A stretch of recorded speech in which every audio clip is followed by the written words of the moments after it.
January 25th, 2019. This is a day few East Texans will forget. A fatal crash involving a school bus and a train that killed a middle school student and left the bus driver and another student injured.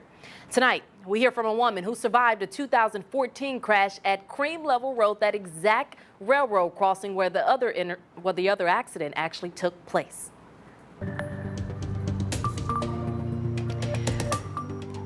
Hey, thanks for joining us tonight. I'm Tashara Parker. Two petitions with thousands of signatures each continue to bring attention to the Cream Level Railroad crossing in Athens, Texas. Now, some have even went as far as calling it a death trap. So what now? Well, one woman who knows firsthand how dangerous the crossing is spoke with our Ladarian Cole.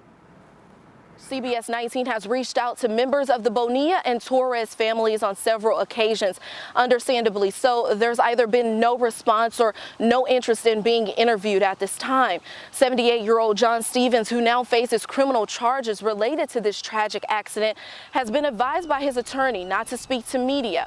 And so we thought, who else could relate to what these people have experienced and can shed light to the dangers of this crossing? It really did something to me because it's a little boy that died.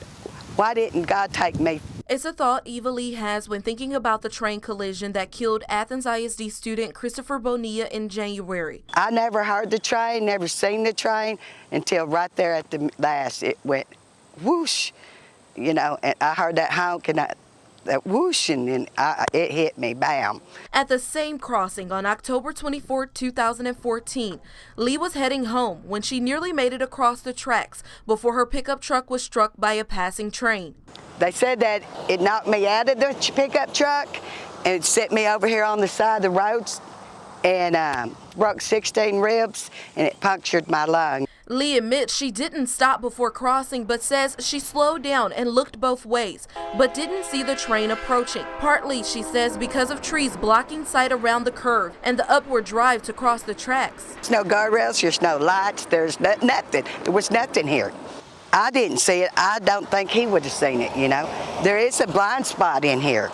Incident reports from the Federal Railroad Administration show there's only been 3 accidents at the Cream Level Road crossing since the 80s. According to an FRA inventory report, even then there were no warning signals present except crossbucks on each side of the tracks.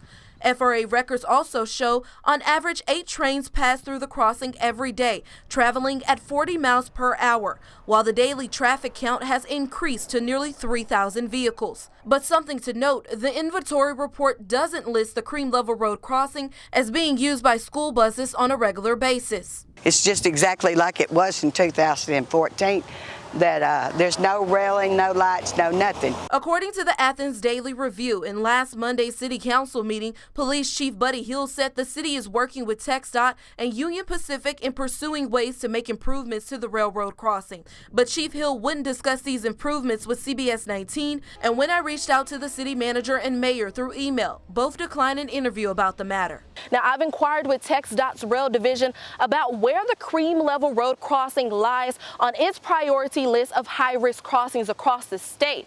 Now, once I hear back from them, I'll be sure to share that information with you, and we're going to continue to follow this story.